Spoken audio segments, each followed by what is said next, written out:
Hello বন্ধুরা, আমি স্বপ্না আর স্বপ্নার রং তুলিতে তোমাদের সবাইকে স্বাগত। আবার চলে এলাম নতুন একটা ভিডিও নিয়ে।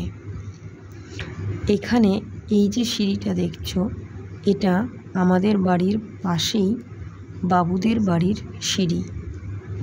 তো ও আমাকে বলেছিল যে আমাদের সিঁড়িতে একটু আলপনা করে দিও। তো সেই মতোই বাবুদের বাড়ির সিঁড়িতে এই আলপনাগুলো আঁকলাম।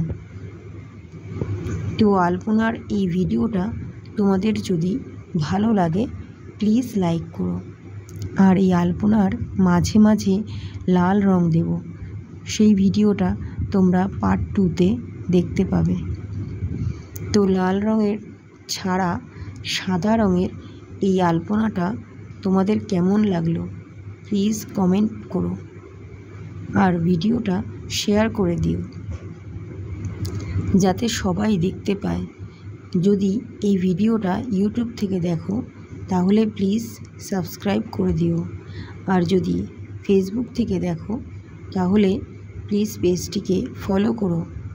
আজ এই পর্যন্তই, আবার দেখা হবে পরের ভিডিওতে।